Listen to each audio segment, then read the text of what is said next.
Good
morning, Grinders! Welcome to the DFS pregame show. I'm Jordan Cooper, aka blenderhd, Blender HD. I even have this little card that they didn't even update it. This hasn't been updated in a year and a half, whatever. So yes, I am a soccer analyst. I am a game theory specialist. I'm a former professional stand-up comic and a poker player. So yeah, but none of my other cool stuff. So they need to update that. Maybe someone ping Devin. Someone in the creative department. I don't know. I'm just glad that the people on the little intro thing that we still work for RG. So like you still get Dean there, you still get Britt, you still get Chop. Okay, so that's pretty good. Okay, we're updated, right? I got results DB updated fully in the mornings. That's good. I always love it because that's what I do in the morning. That's what this show is all about. Reviewing yesterday's slate, talking about strategy, answering your questions about the RotoGrinders tools. Anything game theory-wise, not necessarily on today's slate. Who knows? It's a 5-game slate. News could happen. We'll take a preview. I mean, if it's to show a concept, that's perfectly fine. But this is what I do in the morning. I get up typically around 10 or 11. I pull up results DB. I take a look what some sharper players did yesterday. Kind of review my own process, and then start looking at today's slate, just from a very 50,000-foot view of what it looks like today. And then, you kind of monitor news throughout the day. Maybe, you run some things, you make some experiments, but most of the time, I can make most of my decisions about an hour before lock. So this is kind of teaching time here on YouTube. And if you're on YouTube, I see you guys in the YouTube chat. I see you guys. I see Frederick Duke. I see Corey Stevens, Jason Hull, Alex, Yodak, Dan Janning, Michael Lingenfelter. If you're on YouTube, give me those thumbs. Hit the thumbs up button. Keep my apple juice cold in the morning. And if you're listening on the podcast version, that comes out a little bit afterwards, you can subscribe on iTunes, rate and review it there, because it used to be the Daily Fantasy Fix feed. So there's tons of reviews praising Dan Bach, and I want more reviews to praise me, because now it's the DFS pregame show podcast feed. So if you could give it a 5-star review, write a couple of blurbs, write a little word there. That'll be helpful. And I'll try to get to your questions in the YouTube chat. Remember, the YouTube people are my priority. If you're gonna show up here and be here live, I see all these viewers here. I got my YouTube dashboard up here. You become the priority. I'm here every weekday morning at 11 in the morning, right? Eastern. So like if you can't make it on a certain day, okay, you can't make it. But if you have time from 11 to 12 Eastern, in the morning on weekdays, and you have a question, something has not been answered for you, if you want to join in the fun in the chat, feel free to show up. So we already got people in here asking questions and everything. Let me go through my review. Like give me a couple of minutes, okay? Because they'll be, how do I do this? How do I do that? Which is great. I'll get to it. But as always, I track my cash game play using a RotoGrinders projections, so I'll throw that up right here. And it was a good night last night. I mean, not on Draftkings necessarily, but FanDuel did well. Ended up about $700. And this is why you play multiple sites. So like you could win on and Yahoo did great. I mean, in comparison to the volume. And then on FanDuel, if you see down here, great. And Draftkings just below the cash line, just below. I mean, I still made money, about half my head-to-heads and stuff like that. But this shows the variance of DFS, because Like on my DraftKings cash team, I had James Harden, and he had a snowflake, right? Okay, if James Harden gets about 2 more buckets, if he hits 1 3-pointer more than he did, this would have been positive. Instead of going from 1305 to 771, it would have went 1305 to like 1700, right? On just like one James Harden basket. And then, but the reverse on FanDuel, I had Markelle Fultz in my lineup, and I still won. You know why? Because I had Markelle Fultz and Kobe White in my point guard spots, and De'Aaron Fox was like 55% owned in cash. So, like, I got an injury. Yeah, I got 6 points from Markelle Fultz. I'm cursing the wind. I'm going to lose on FanDuel today. And then De'Aaron Fox gets injured. So that kind of burns a lot of the other lineups in the contest. So I got a bit lucky there. I got a bit unlucky at first with Fultz, and then got lucky that, Fox was injured as chalk in the point guard spot, but it sees the dynamic of both sides. Like an injury, a missed bucket, those types of things, like they can make the difference. And that's why I like spreading out my volume. So you can see for the year to date, season to date, so about 2 weeks, I'm up with 10 grand. That's pretty good. It's pretty damn good. My DK win rate is a little bit under the rake. I'm making it up with some head-to-head volume. FanDuel is just absolutely crushing. And Yahoo, we're finally in the green now, even though a little under the 55% win rate that I'm looking for. But I'm just doing this over the course of the season. It's like looking at an investment, looking at your stock portfolio and going, okay, that's pretty good. Pretty damn good. And it could go up and down. So let's see what happens today on the 5-game slate. But yesterday's slate was interesting. Yesterday's slate, I always say that. Everyone always says, it's a very interesting slate, because how else are we going to describe it? NBA DFS slates are always interesting, right? They're always interesting because of the news and everything changing and what we're waiting for. The biggest thing yesterday, I would say the 2 biggest things yesterday that affected the slate was, 1, Chris Wood being ruled out, right? That came in about an hour before lock, an hour and a half before lock. So Chris Wood being removed from the usage and the minutes, that essentially DeMarcus Cousins at 4,300 on DraftKings was the best play on the slate by far. Okay? Then we had the issue with what the Clippers were going to do, right? Does Kawhi play on a back-to-back? He has not played on a back-to-back for 2.5 years? Something like that, since 2017? But it's a nationally televised game, so the team gets fined if he sits. Are they going to make up an injury? Does Steve Ballmer just not care? He'll pay the fine. He's a billionaire. He doesn't give a crap. We don't know. PG, Paul George was questionable. But everyone went into the slate. A lot of people went into the slate thinking one of these guys is sitting. Maybe Paul George sits for an injury. Maybe Kawhi fake sits. So a lot of people, especially on a slate that outside of Cousins and maybe Olynyk, like we had Olynyk as a value. It was on the context of the slate, yes. LaMelo Ball was a little bit underpriced. PJ Washington was a little bit underpriced, but outside of that, that wasn't like screaming value. There wasn't like the plug it in guy other than Cousins. So people we were looking for Batum, Lou Williams, Pat Beverly, like those guys in the late game, Kennard, if Kawhi sits. So a lot of sharp players, not all of them, decided to use optionality. We had a lot of games that started at 7 and 7:30, and a lot of these players were in 7 and 7:30 games Eastern. So the Clippers weren't playing until 10 o'clock. You had the Clippers, and then you had the Kings, the Clippers Warriors game, and the Kings Bulls game.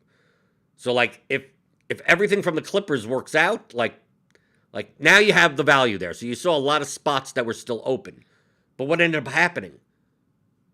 Paul George is playing, Kawhi's playing. So pretty much that destroys the value of all the other cheap Clippers. So now you're sitting there at 10 o'clock going, who do I play? Well, if you swapped well enough, you probably got Kobe White and Marvin Bagley, and that was great for you. But you probably had to settle on something like Garrett Temple. You had to play. The value in some of these spots was quite thin yesterday.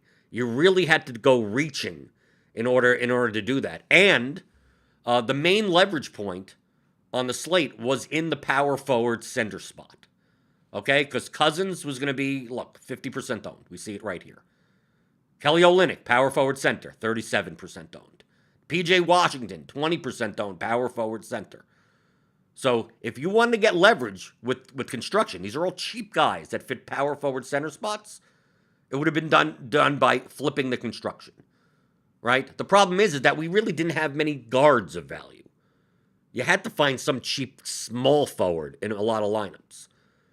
So if you flip the construction, you were looking for high price center. You were looking at Drummond, Embiid, those types of guys. Giannis even.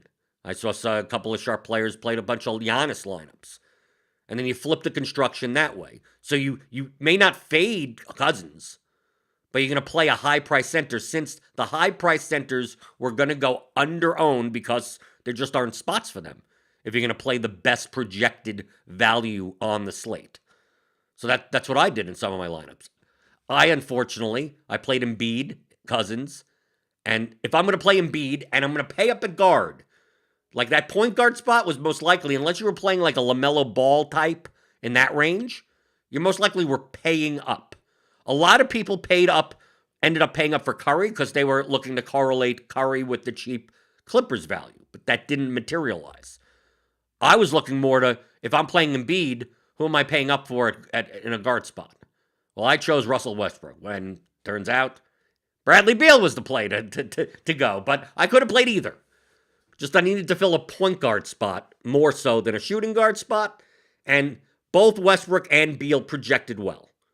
So, like, obviously one is more expensive than the other. I chose Westbrook, but the idea was right. Like, the idea, I got the Wizards, Sixers, I played a little bit of Seth Curry on my non-Embiid teams.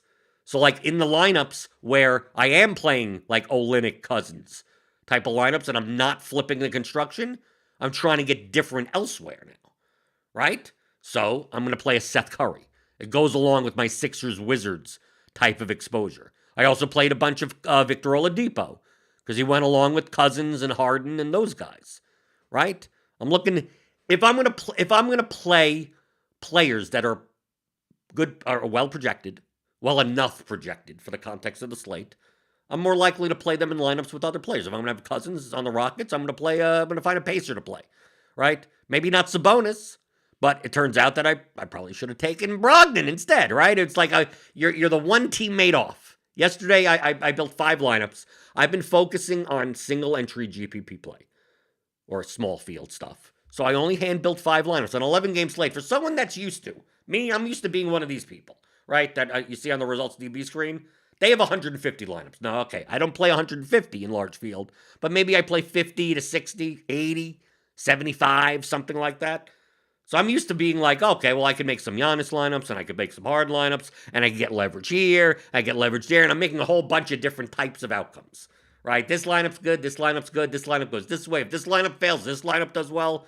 Like, I'm used to that type of mentality where, like, I could pick out, like, 15 different leverage points and play at least one lineup that fits each leverage point in 80 lineups. I hope one of them works out. Gets me first place. It's a little bit harder when you have to simplify it and go, well, I got 5 lineups. I have to pick like 3, right? What's the best 3? So that's what I'm working on in my game. It's single entry 3 max play was something that I never focused on. I mean, I play single entry in 3 max contest, but that's kind of the last thing. That's kind of like, let me do my builds, let me do my cash lineup, and then, oh yeah, okay.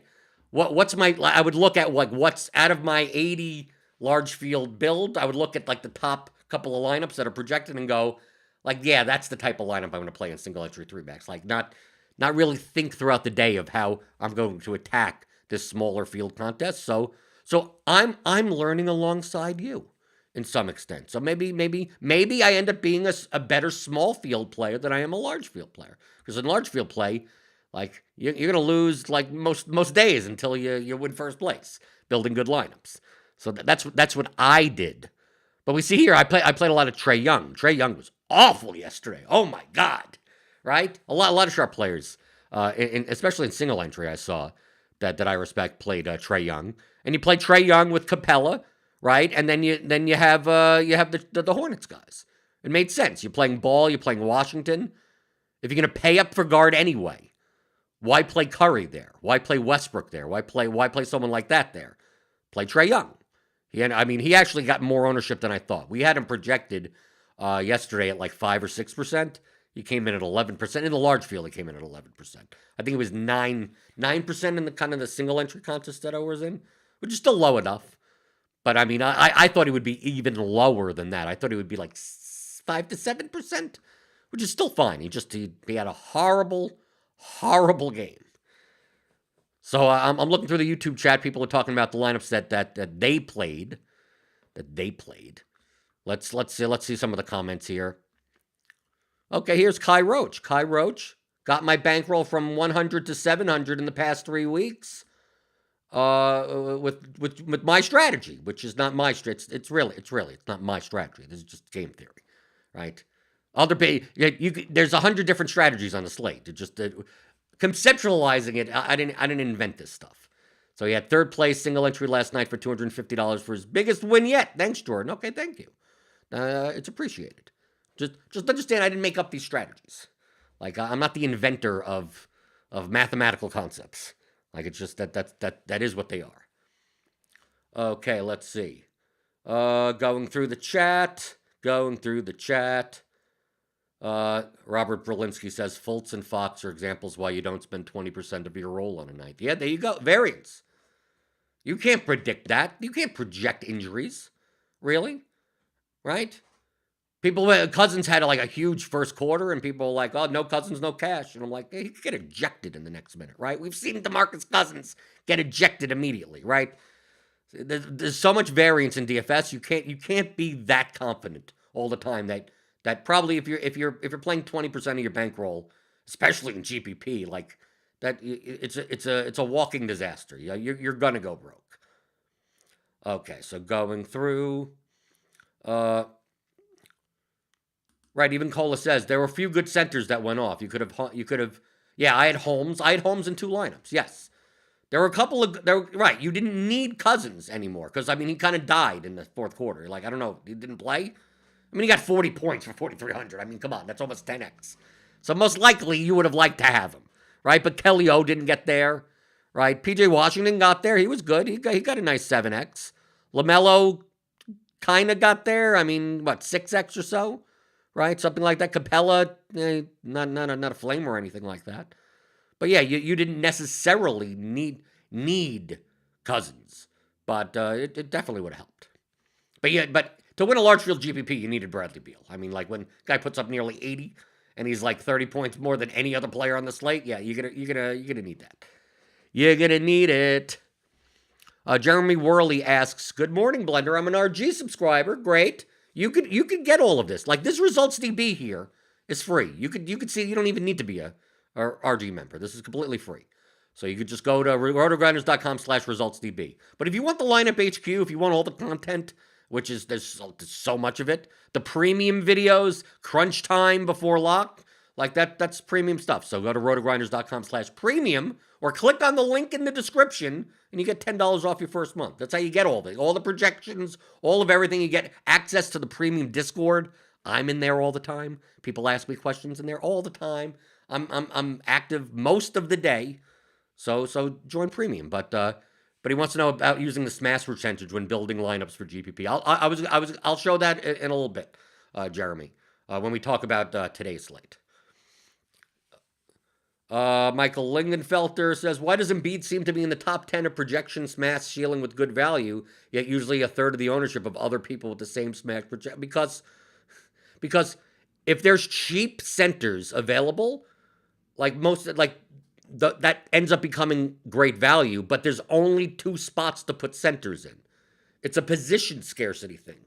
Centers are typically, when there's a smash center value, I want to call it smash, like a value that only fills a center spot.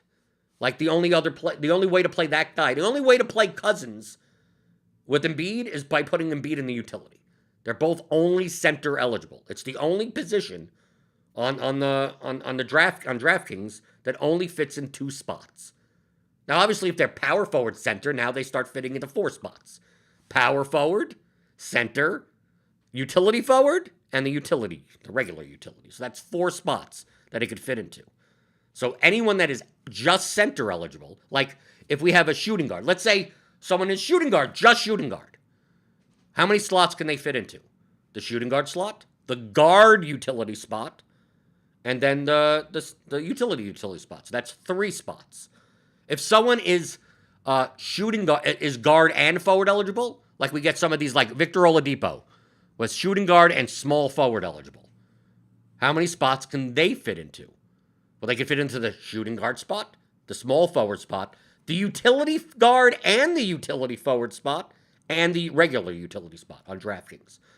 So anyone with this SGSF could fit into 5 spots. Anything with an SFPF could fit into 4 spots, right? PFC could fit into 4 spots, but center only is the only one that could fit into 2 spots. That's why Embiid or Vooch or Jokic or name on a slate with 11 games and there's tons of high-priced centers, like that's why you're going to see the center ownership. Like it doesn't matter how well they project. It's like they project just as well as guards and forwards in their price range, but there's no place to put those centers. Like you'd rather fill a guard spot because you already filled a center spot with DeMarcus Cousins or Kelly Olynyk or PJ Washington. So that's the reason. It's not that there's some delusion out there that's like, I don't want to pay for Embiid. It's a positional scarcity thing. I mean, look on FanDuel. We could say the same thing. There's only 1 center spot, right? I mean, if you have a slate with 10 great centers, they're all going to go under-owned. Okay, going through the chat. QQ, how did the Sharks get on Denzel Valentine as value? They didn't. I'm telling you they didn't. If you take a look here at ResultsDB, you see a lot of people that have like Temple and Bagley and Kobe White, and like it was people that used optionality. They were waiting on the Clippers news. They were prepared. They made their lineups as if Kawhi was out. Okay? But you missed like nearly more than half the games on the slate if you did that. Like you had to bypass guys at 7 and 7:30 and 8 o'clock. Maybe even 9 o'clock. So you only had 2 games left. Right? So let's say you're sitting there with 4 slots. You were planning on playing like Lou Williams, Nick Batum, Paul George, right? You have those guys in your lineup. Steph Curry is a run back or something like that. You have 3 or 4 slots in your lineup. Then it's like, nope, Clips are fully healthy. And Marcus Morris is going to play as well. So now, great. Now we got more bodies in there that takes usage in minutes. So now you look and you go, what the hell do I do now? I got 4 spots. And you were planning on at least 2 of them being guys in like the 4K range, right? 3,800, something like that. So like who was available at that point? Right, Garrett Temple, Denzel Valentine, those types of guys. Marvin Bagley, people switch to Bagley. If you switch to Bagley and Kobe White, you were good. That's part of it. Some people stayed with Curry and Kawhi and then found something. They played Kennard off the bench.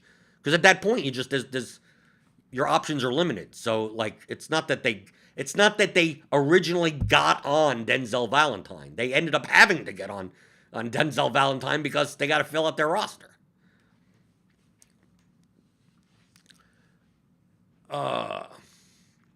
Matthew P. says, I saw you in... he saw me in the $40 single entry, and I didn't cash with Hayward.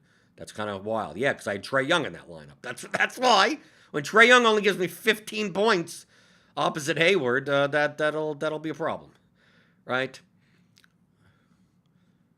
Jake Lazarus asks, are there certain positions, types of players to target based on game script or betting market like in football? Like how home favorite running backs are generally good plays? No. Basketball, I mean, if you watch basketball now, I mean, what's a position in basketball now? I mean, we have guys like Jimmy Butler. What position does he play? Is he the point guard? Is he a small forward? What's Giannis? Well, I mean, what are these? I mean, it's kind of positional as basketball now. Like, yes, I guess they're technically, you have some traditional centers. You have guys, the wing players, 3-and-D wing players, those types of things, but like the actual positional, I mean, we make fun sometimes of the positions that DraftKings or FanDuel like puts players at. Like, doesn't FanDuel have like Tyler Hero as a small forward? Like, is he? Is he really a small forward? Is he the point guard? Is Jimmy Butler the small forward? Who knows? Right? So, like, you can't let those correlation matrices for, like, the position, I think, in NBA doesn't even matter anymore. Just play whatever. It's just, to me, the positional requirements are just based on what DraftKings and FanDuel make it as. But I'm not saying, well, I'm going to attack point guards versus this team and centers versus that team. I don't. The game is too fluid, and they could switch off of people. That you're going to end up. It's going to be a wash. You're going to get it right sometimes. You're going to get it wrong sometimes. It's going to be 50-50, and you're going to just waste your time thinking about things like that. Okay, looking through the YouTube chat. Remember the YouTube chat, people. You're my priority. Give me those thummy thumbs. Apparently, people like it when I say thummy thumbs. My apple juice. Pretty cold. You're doing well. You're doing well. We're not even at 3 figures. Not even at 3 figures likes, and we're halfway through the show. Got to do better than that. Let's see. Matthew P, John Wall, SGA, Kobe White at low ownership for me in GPP. Yeah. It's an 11-game slate. There's so many options for leverage.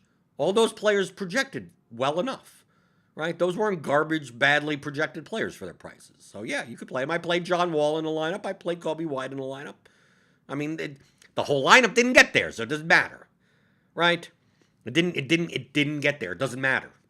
Yes, great. I played John Wall with Cousins, but I had Oladipo in that lineup, so it doesn't matter anymore. Okay. Let's go through. Kai Roach asks, how do you feel about just ignoring exposure? It seems like you should just do the best plays at 100% every time. I don't know what that means. Exposures doesn't matter. Exposures, if you're going to play 100 lineups, and you're like, well, I'm going to have 80% of this guy. Like, that's a descriptive term of your diversification. That doesn't mean you're building good lineups. That just means you have that player in 80% of them. So your focus should be on building good lineups.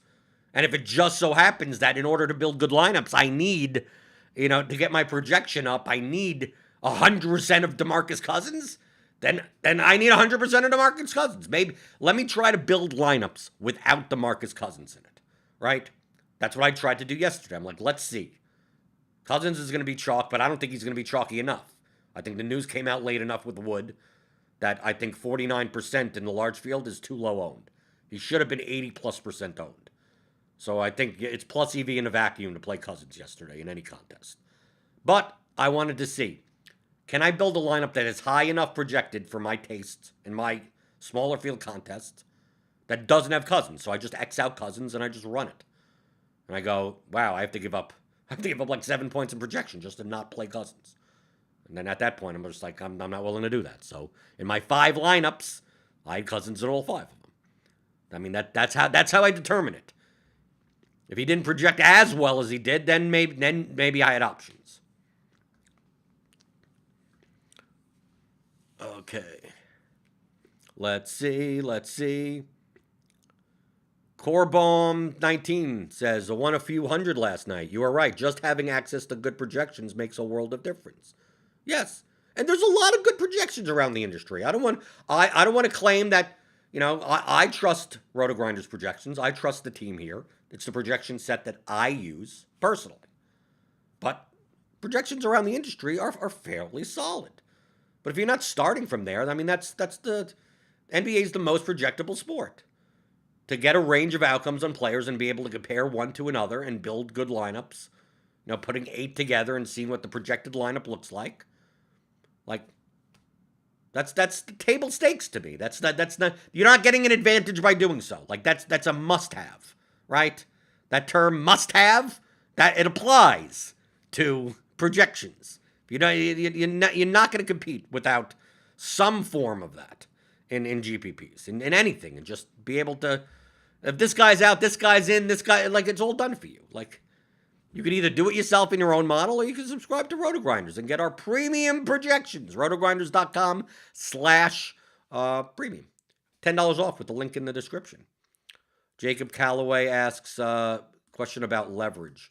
Bigger fields equal more leverage needed. Is there a mathematical way to tell if you're over, under leverage relative to the field size? Or is it primarily a feel thing? I mean, you could ballpark it. But if you want, all you have to do is add up is not add up the ownership product. So multiply the ownership of every player in your lineup. Okay, and if someone's owned 23%, that means 0.23. 23% mathematically is 0.23, not 23. So you go through, add up the projected ownership of each player in your lineup, multiply them, and then look at the field size. The field size is 17,262. Then multiply it by that. If the number is under 1, you're good. Right? And a lot of times it will be. So that's how to find a general broad-based view of how unique your lineup is. Obviously, it doesn't take into account correlations or anything like that. What's more likely to be in one lineup is more likely to be in another lineup. But at least it gives you a view of that. But a lot of times with experience, you could just ballpark that. You could just tell, right? Like if I fade Cousins, I could tell that my lineup is gonna I'm eliminating 50% ownership in my lineup. If you said I'm fading Cousins and I'm fading Olynyk, literally just play whatever lineup you want. Like that's enough leverage that no matter what you do, you're gonna be fine in large field, no matter what, right? So do I have to calculate? Am I good or am I bad? No, you don't have to be perfect. It doesn't have to be precise.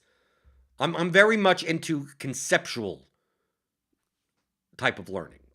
I use concepts. I'm not here doing formulas. I'm not exporting this into Excel and putting each lineup down to a 0.32 whatever. No. Yes, I look at the general. Okay, give me the median. Give me the cumulative ownership, which is not it's not perfect, but with experience, you could just ballpark. I could look at the lineups and go, nah, that's not good. That's good. Okay, that's a good one. Maybe I need to make a couple of more of those types of lineups. You're doing this every day. It's one of those things that since I come from poker, in poker, you're at live poker, you're playing 30 hands an hour, 8 hours a day, 10 hours a day, 7 days a week, whatever. So once you get into that mindset and you're just doing this over and over and over again, it's very easy. It becomes so much easier to look at projection set an hour before lock and just go, okay, let me run some things. Okay, yeah, guards will be cheap and this will be here. More people will do this. And then go, okay, well, I'm going to try this, and this leverage point. I was like, okay, that makes sense. Okay, this, and this. Okay, that makes sense. And then look and double check your work and go, are these projected high enough? Are these owned low enough? And I'm like, okay, this one isn't, but this one's fine. And then there you go. You're done. I mean, but you're doing this every day. Maybe you're doing it for different sports. Maybe you're doing it for multiple slates a day. You're doing it for multiple sites, right? You're doing DraftKings here, FanDuel there, Yahoo there. So, it just becomes muscle memory. Because every slate is a snowflake. Every slate is going to be different. There's no one thing that you could apply. People ask me, what are your settings? My settings are, when I optimize, could be different on every day. It depends on the lineups that I'm making. Sometimes I'm getting very condensed. Sometimes I'm getting very broad. Sometimes I'm playing these angles. Sometimes I'm playing those angles. Sometimes I'm making these groups, and sometimes I'm not making those groups. It depends on the lineups I want to make. So there's no one calculation. If you're looking for that easy button of what are they not telling you? Jordan, you talk about this correlation, leverage, projection, all these levers. What are the settings on the levers? I know you're holding out. I know there's a certain setting on each lever that prints money. No, every slate is going to be a different. Every single slate. Every slate is different. So there's no one setting. There's no one anything for it. So if you're out looking for that one anything, you're never going to find it. You're never going to find it. So that's my suggestion. Instead of looking for the easy button, there is no easy button. There's none. Even for Osimo and McLovin and Utica and everyone up there, petty theft and basketball. There's no easy button. They're not just sitting there going, roll out of bed and press a button and then just roll back into bed and that I'm just going to do the same thing every day. Press the button. And then that doesn't exist. It doesn't exist. There's human thought processes that goes into this, but that thought processes that understand these concepts, that have models, that have simulation methods, that they do that and they go, okay, and they compare the numbers. They play the math, and then they build as many good lineups as they can. Uncle Bob asks, if you build single entry lineups, What are the numbers in the projections you specifically look for outside median projection? For example, ceiling, matchup, minutes projection, total. What do you weigh heaviest? Okay, let's go to that. Like screw the sharp players. Screw the results DB. We're getting into questions. So we go here. People that are listening on the podcast are like, I wanted them to go over some of the sharp players' lineups. Well, you should have showed up and said so. That's why I view my YouTube people the best. If you're in chat, hit that thumbs up button, thumbs, because I love you the most, answering your questions. The only columns in where's my mouse? Let me blow this up a little bit more. The only columns in Lineup HQ I care about is in this projection line. That's it. So you have median projection, right? Fantasy points. Floor ceiling, right? Which is the range. Projected ownership. You got that there. RGV, which is salary adjusted value plus minus. Smash percentage, point per dollar. And point per dollar doesn't matter that much to me. In GPP. I care more about smash percentage. The percentage of time that they hit a GPP target score based on their projection. That's it. Like, matchup? I don't know. I don't even know who Drummond's playing. Who's playing? To me, I only need to know based on, like, if I'm going to play another guy on the other side of the game in the lineup. I don't even know the total, right? I don't even look at the total. I could eliminate this. It's all in the projection. All this type of stuff. The betting lines. Oh, the DVA, DVR, the minutes per game. It's all in there already. So, like, by going, you shouldn't be going. For instance, here, Damian Lillard. The Trailblazers have one of the highest total on the slate, right? We have here, they have the highest total, 122. Lillard is projected for 36 minutes, median, 48.6 points, median, smash percentage 27%, RGV plus 3.9. So I'm like, okay, he's a good projected play. I don't then go, well, he's an even better play because it has a 122 total. Well, that's already factored in.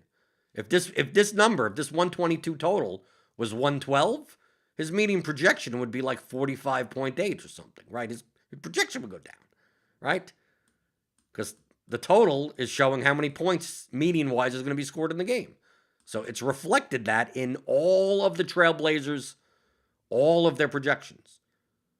So, like, if you look up here for Drummond, and you go, well, yeah, Drummond at 8.4K projects really well. He projects based on our current 10:23 a.m. projections. And, I can't play him because he's in a low total game. Well, he has a great projection even in a low total. It's already in there. It's already in there. You don't have to look at this. You don't have to care about this. It's all factored into that. If this 102.75 total was 122, Drummond would be like, Drummond's value, this projection would be 56, right? You'd be sitting there and going, how do I not play him, right? The fact that it's a 102.75 implied team total is already factored into his projection. So all the other type of stuff, well, what's the matchup? It's already in the projection. For if you're an RG Premium member, it's already in there. All of that stuff is already in there. This is the numerical version of the simulation based on all of the variables for today. That the team is facing Memphis, who he's facing. If we find out that Jonas Valanciunas is out today, right? We find out. Like, Drummond's projection will change. Why? Because obviously that the defensive efficiency of the Grizzlies will change. Maybe it gets better. Maybe it gets worse. But that'll affect Drummond's status. So you don't have to think. You don't have to think in terms of, well, this guy's out, and now Drummond's gonna feast. Like, yeah, maybe his projection goes up to 51 now. It's already in there. You can't then look at it and go, well, he projects well because he's 51 and he's facing a garbage center. It's like, no, if him facing a garbage center is already in there. So all you're going to be doing is double counting and wasting your time. Essentially, you're wasting your time. Okay, let's go through a little bit. I'm getting a message. Hold on. I got to do this first. I'm getting a message that my mouse is going to die. Okay, so I'll be back in a second. I need to get a battery thing because if my mouse dies, I can't even click on anything. So give me half a second. I'm going to go run and get my battery pack. Go stare at Lineup HQ. Feel free to write down any of these early projections as you want for free. even though they're going to change. So I'll be back in half a second.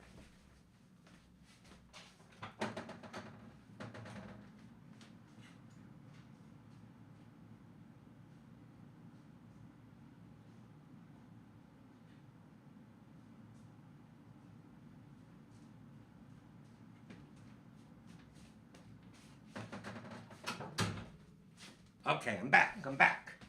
Gotta save my mouse. Gotta save the mouse. And so, of course, it's an Apple. It's one of these Apple mouses where you have to connect it to the bottom, so I can't even use it. But I gotta get a little bit. So I could finish the show. But I hope you guys get that about projections. I know maybe I'm repeating something that a lot of you already know about how projections work. All of those variables are in there. If it's a good projection model, right? You could have a projection model that doesn't take into account those types of variables. Well, that would probably be a bad projection model, right? You want to see what's the most predictive and weigh them in some capacity appropriately, and then simulate out 100, 1,000, 10,000 results, outcomes for that player in those games, come up with a set of outcomes, like Drummond, 31.38 to 67.58 within that one standard deviation range, and you have a median of 48.27, and it factors in all of that already. So, I mean, you could obviously, if you're a premium member, read Meansy's core plays. If you're a premium, you could read the grind down. You could read all the content. Eric Bimefor has tournament strategy and things like that, but that just gives you context. I read their stuff, even though I'm very much into the projections. All I need are the projections, but I do read Noto's grind down to see the context, right? Because I just see numbers here, but I don't know. Like, well, if this guy really doesn't get this many minutes, maybe this other guy does. Like, I would never know that without Noto's grind down, or Meansy's core plays of like, wow, this guy projects well. Maybe I'm not even sure. Why does he project so well? I didn't expect that. I expected him to project well, but not this well. And I'll read Meansy's core plays, and obviously the guys that project the best are going to be in his core plays. And I'm like, okay, now I get it. Basically, all the variables that are in the model, that's what Andy's explaining. Like, based on this usage and this minutes and all that. Oh, okay. That makes me a little bit more comfortable, right? That I'm not just blindly going by a number, but truthfully, I never mind blindly going by a number. I have no problem doing that, but some people don't. So there's content for everyone here at RotoGrinders. Can I talk about the lineup that I played in the Showtime? I saw you played Russ with Embiid. Yeah, I said that before, Alex.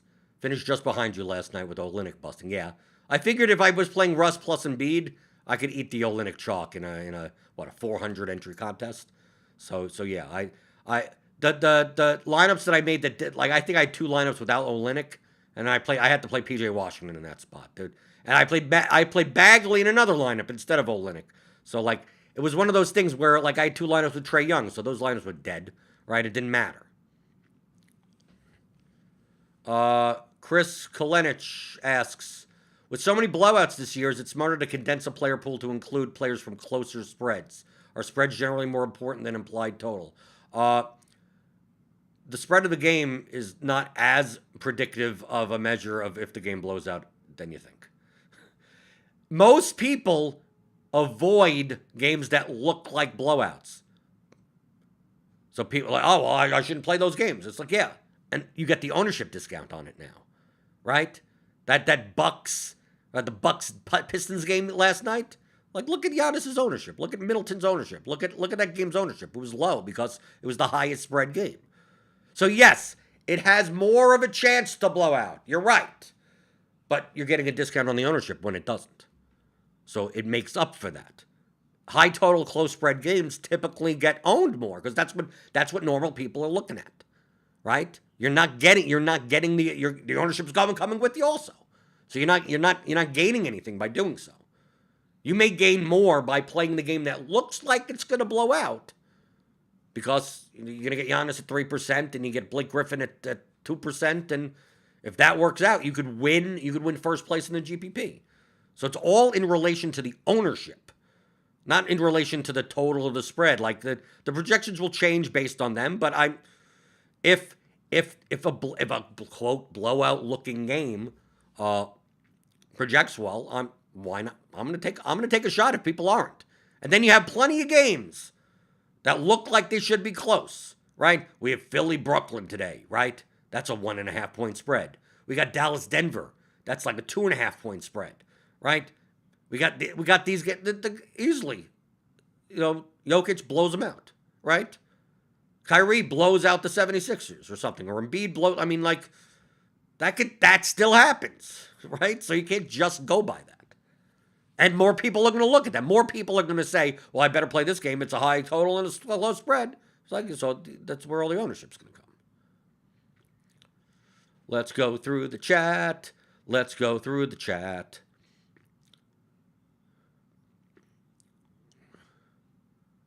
Mr. Magic Ghost with this is a little bit more advanced for this time of the day. Our optimizer is based upon dynamic programming to solve 0-1 knapsack problems. Or how do you teach it to solve for variation, or is that why you can't only rely on an optimizer? Yes, it's just a knapsack problem. You can't really, you could build an optimizer that solves based on some form of variation that you program into it, but I mean, here on Lineup HQ, we got like randomness, so like pale hair range of outcomes, so you could add variance to it. Now it's not normal distribution variance, this is all linear type of stuff. I know there are probably plenty of people that are watching right now going, "What the hell are you talking about?" But no. So most optimizers don't. There's some that have normal distributions, or some you can add whatever standard deviation you want to a player, and then have them different for different players. So you can do that. But the optimizer in and of itself, at the end of the day, is going to be it's just a knapsack problem. And then it's just going to constrain whatever you constrain, right? It's going to try to make the best lineups possible. But if you tell it never to play Drummond and Irving together, it's not going to give you the best lineups with Drummond and Irving in it. So that's the technicalities of the optimizer of Lineup HQ here on RotoGrinders. Let's see. Travis Spohr says, I heard Blender talk about the unique lineup math yesterday, and algebraically, the average pwn X of your lineup versus field size Y is X equals 8th root of 1 over Y. Yeah, obviously, you could make the formula look like whatever you want, because you could also do 1 divided by ownership product. And then, is that bigger than the field size or not? I mean, obviously, it's an algebra. It's algebra. It matters of how you want to factor it down, right? Do you want to simplify the formula or make it more complex? I tend to make it a little bit more complex so people could understand it. So I'm not just giving them a formula, right? 1 over the ownership product divided by then people's heads just go. I'm just multiply each of the ownerships by each other, then multiply it by the field size. Very simple linear type of calculation. And it's is it less than 1? You're good. That's the easiest way to say it. I mean, I try to keep things as easy as possible.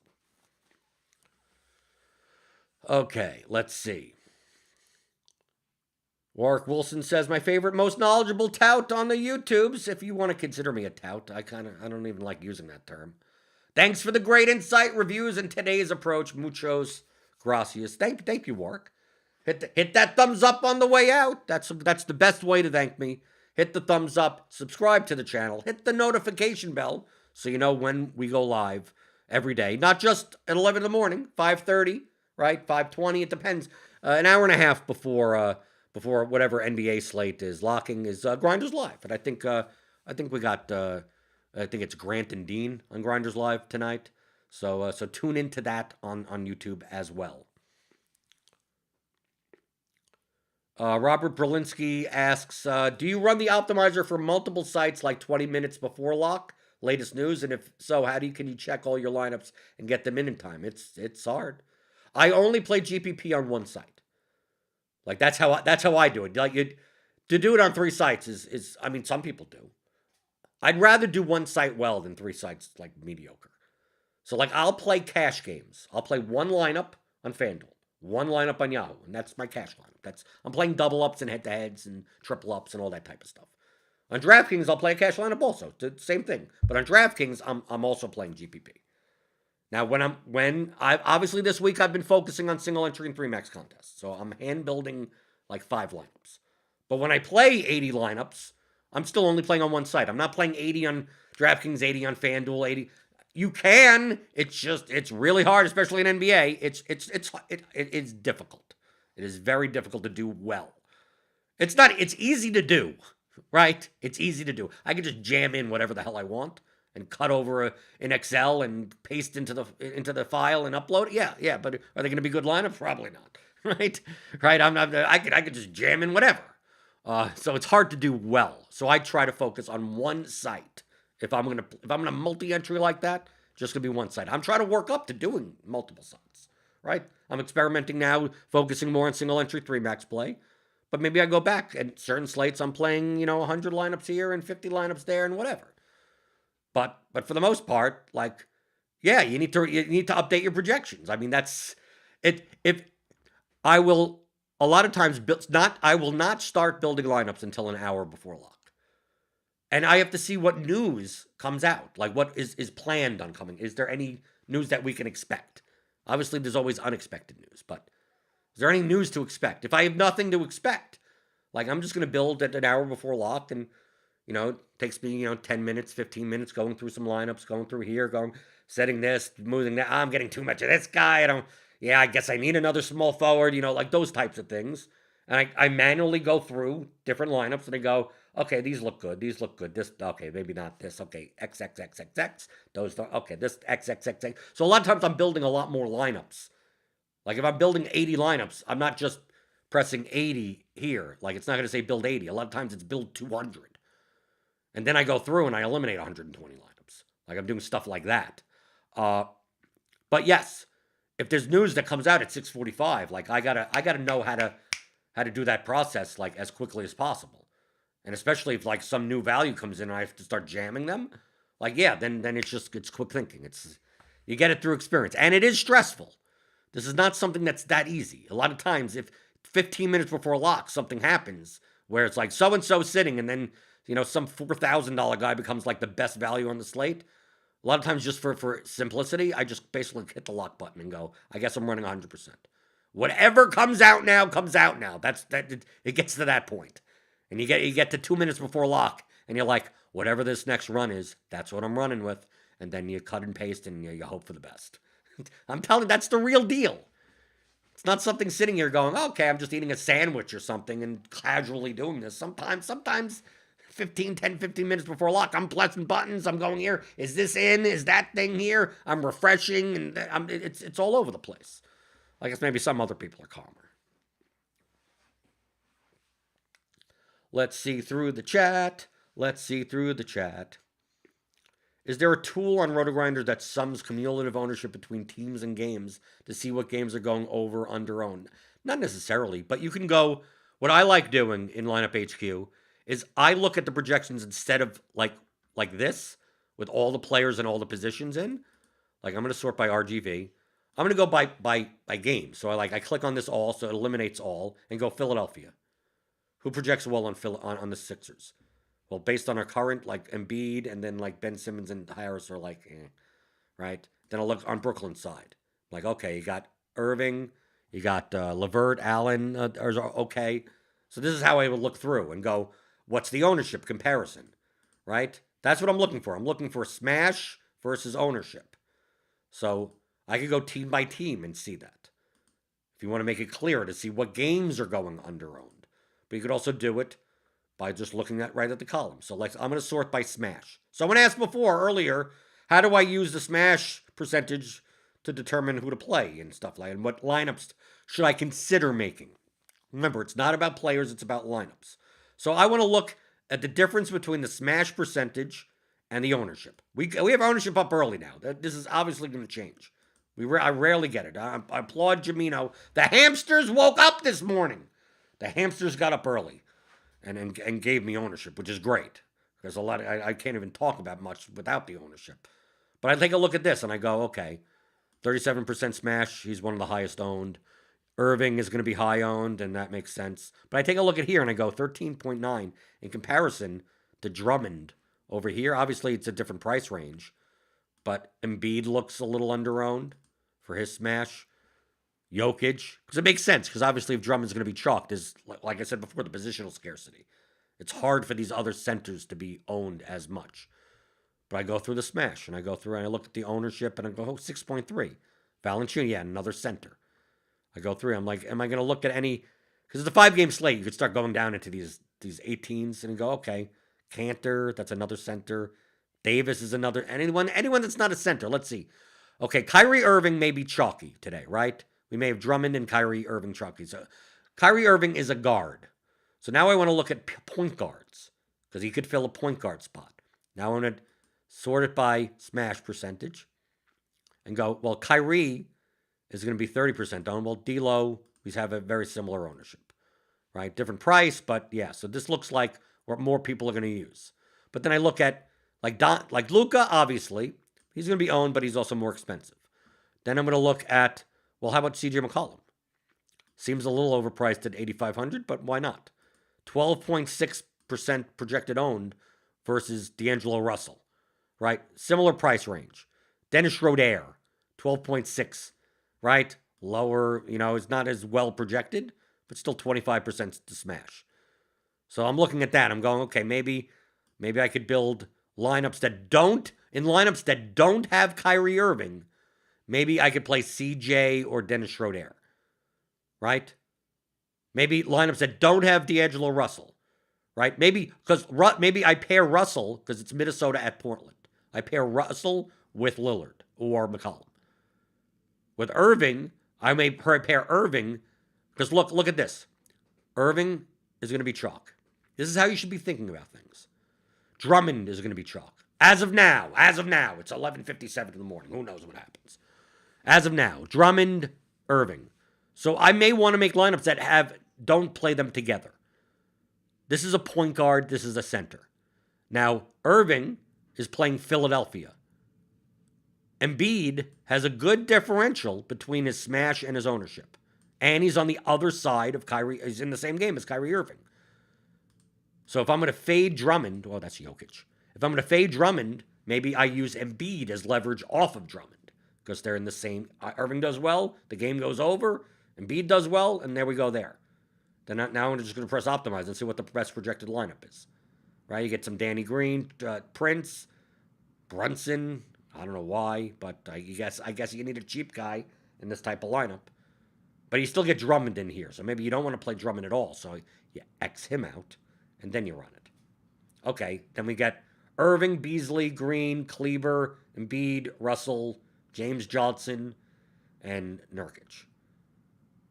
So you get Minnesota, Portland together, kind of a little. Like, this isn't a lineup that I wouldn't run. I probably wouldn't play James Johnson and Kleber together. But this is what I'm doing. The strategic decisions of, if I'm going to play chalk Irving, I'm not going to play Drummond in that lineup. Then who do I play with that? Well, I get the leverage by playing Embiid, the guy on the other side of the game. And then vice versa. You do that with Drummond. So let's say you want to eat Drummond. You want to eat chalk Drummond, but then you don't eat chalk Kyrie Irving. So I probably don't want to play anyone from that game, maybe. Or maybe play LeVert instead. So you do this.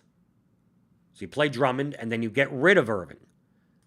Right? But now you can play D'Angelo Russell. So you don't mind D'Angelo Russell. Who's on the other side of D'Angelo Russell in that game from Portland? So maybe you play CJ McCollum in this lineup. Right? But you're not playing Irving. And then you hit optimize and see what comes up. Right? You got Beasley. You may not want to play Beasley and Russell together. Right? Or maybe you don't play maybe play Beasley instead of Russell. Right? Most likely you don't play Russell and Beasley together, so let's take out Beasley. Okay? Take out Beasley and let's see what comes up. McCollum, Russell, Green, Kleber, Jeng, Hernan Gomez, Lillard. You probably wouldn't play Lillard and McCollum together. So let's say you take out Lillard also. And let's see what comes up. Russell, McCollum, Luka. So this would be a Luka lineup, but with no Denver players. Right? I guess so. This is what you would experiment with. I don't know. This is the type of stuff that I'm doing. going, what do these lineups look like? Maybe I run 100 of these exact lineups and see, is there anything that makes sense? Oh, I guess in order to play these types of lineups, I need to find some godforsaken cheap forward. And it's like, well, I don't think there's a good enough projected forward. I look at this median of 267.66, right? Like this lineup right now is a median of 267.66. So let's get rid of everything. Get right back to normal. And let me run just the pure optimal. 270. What was the number from before? 267 point. Well, it's not that far off. It's about 3 or 4 points off. So that lineup actually was not as bad as I thought it was going to be. I was like, Stevens. Gee, well, I'm playing Stevens. It's a 5-game slate, so obviously the value is going to be thin. But I would take a look at the differences and see, like, that's not really that far off. If this optimal number is 270.95 and that lineup was 254, I'd be like, okay, maybe that's a little too far to get different. Maybe that's just a little bit too far. But this is how you would use it. By using the RG projections, by using the ownership, the medians, salary adjusted plus minus, smash percentage, to compare players to one another. And then look at lineups. It's not, do I play this guy or this guy? It's, what do these lineups look like with that guy and this guy? You could either use the previewer here, or you could build 10 lineups, build 5 lineups, build 20 lineups, and take a look at who shows up and say, okay, this makes sense, this makes sense. That you could do this for single entry 3-max. You could use it just like I did right now. This is exactly how I use it to hand build my 5 lineups. If I look at the types of lineups, I go, okay, I guess I have to use George. I guess I have to use George Hill in the shooting guard spot yesterday. I guess I have to use Garrett Temple in one lineup in order to get this lineup done. And it projects well enough that I should be good. Okay, let's go through some questions. Any last minute questions? I know I always go overtime here, and I don't answer. There's so many questions in here. I can't possibly answer them all. I try to go in depth as possible. I hope some of this stuff answers some of your stuff. But I'm here every morning, 11 a.m. So you could come in any time. Tomorrow, ask it again tomorrow. You could also email me, Jordan@theoryofdfs.com, if you have any questions, if I could answer in a short reply. Or just join the premium Discord at RotoGrinders, rotogrinders.com/premium, or click on the link in the description below. Get $10 off your first month. I'm always in there. So if, like, the questions that you're asking me on YouTube, you could literally cut and paste and put it in there. A lot of times I say it depends, because a lot of times it does depend. Okay, let me scroll through over here. Let's see.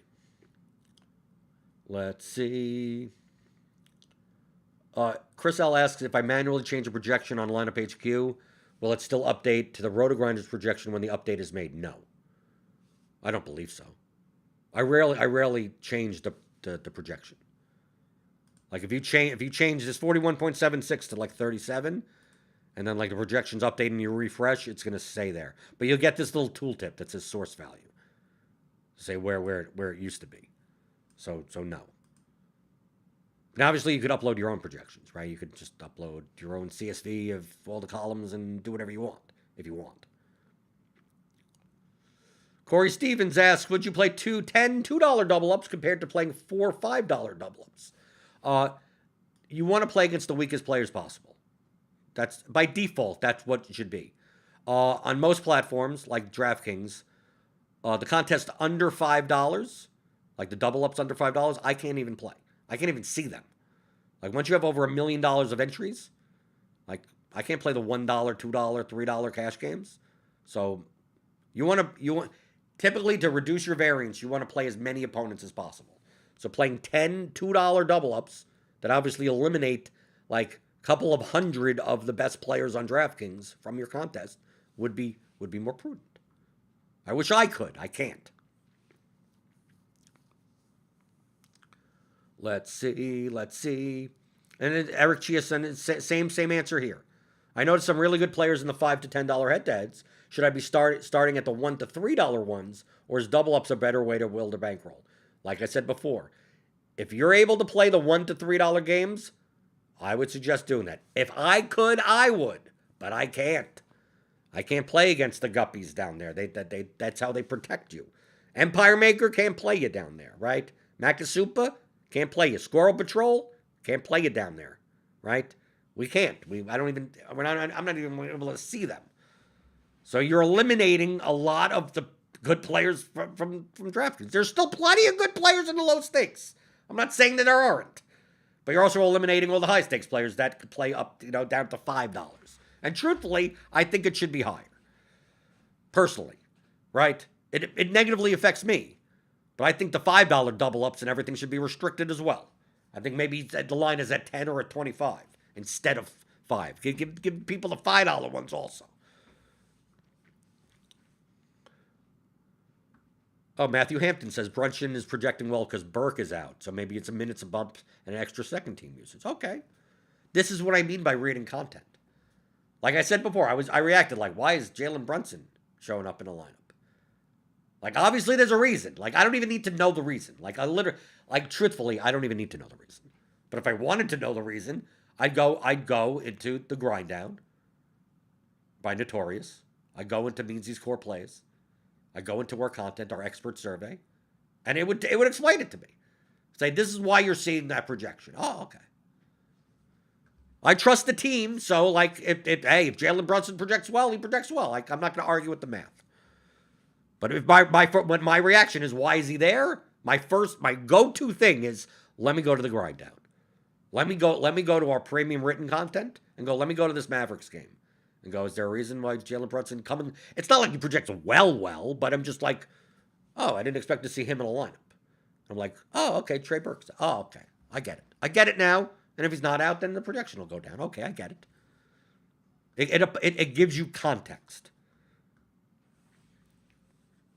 I like all the chat in the YouTube. There are people that are helping each other out in the YouTube. Have you ever seen that on YouTube? Typically, YouTube is a cesspool, right? People yelling at each other. Right? Emojis, eggplant emojis, people throwing stuff at each other. But this seems to be people helping each other in the YouTube chat. When constructing MME lineups, I know that you use a large amount of player groups. Do you have any efficiency tips for modifying player groups when news comes out close to lock or post-lock in NBA? Just start with your groups early. That's what I would say. There's a premium video that I have an entire MME build I did with Britt last year. If you're a premium member, you could, it's like an hour and a half or something. That would be the best way to see, this is how I do it. But I don't necessarily, on a 5-game slate, I'm not going to have that many groups. But, I mean, how much modification do you need to do? This guy's in, this guy's out. I mean, I typically go by team. So, I'm going through, like I said before, team by team. Okay, do I play Simmons and Embiid together? Do I play Harris and Embiid? And I'm building rules like that. So in my player group section, it's typically ordered by game. So it's much easier for me that if so-and-so game and this out, I know that, okay, where's the groups from that game? I mean, you could obviously you could actually name the groups if you want. I think it's a little time, wasting an extra minute doing that, but you can. So to me, that's my efficiency tip. It's just my groups are made game by game, not just, this and this and all over the place. And if you want to name them in the player groups, you could edit the names of the groups. Okie doke. Frederick Duke, on my third listen of Blender's Theory of DFS Masterclass, I learned more each time. Expensive, but most definitely worth the investment. I don't think it's that expensive. You could go pick that up. Theoryofdfs.com. It's a 15-hour audio masterclass. All of these concepts that I'm talking about are in there. But it's all structured. It's like going to a seminar. It's like going to a little seminar, 15-hour seminar of all the game theory of DFS, and it's in your pocket all the time. And you could refer back to it anytime, and you pick up little nuggets. You play, you see, oh, maybe I'm not applying this concept well enough. A new sport. MLB season starts, so it's okay, let me see this correlation chapter, because MLB is very heavy on correlation. And you go back to it, and you get better and better. You listen to the whole thing. Then you play for a couple of weeks. Then you listen back to it again. And then you play for a couple of weeks. That's what I did in poker. I read so many poker books. I listened to so much poker podcasts that go and you play at the tables. Come back. You play, you track your results, and you go, then you read the book over again. and go, okay, maybe I'm not applying this enough. And then these things start getting into your muscle memory. Then even, you could read something 3 years later and it's like, yes, you're right. I'm not check raising in this spot enough. Oh, like you would have never known. So that's why I made it that way. I made it so that it's not just you listen for 15 hours and you're done. Never listen to it again. I consider it more of a reference guide. So feel free to pick that up at theoryofdfs.com. And you could always find me in the premium Discord. If you're a premium member, rotogrinders.com/premium, click on the link in the description below. Hit the thumbs up button on YouTube on your way out the door. The thummy thumbs. And hopefully before my mouse dies, I'll close out the show. I'll see you guys tomorrow on another edition of the DFS pregame show here on RotoGrinders.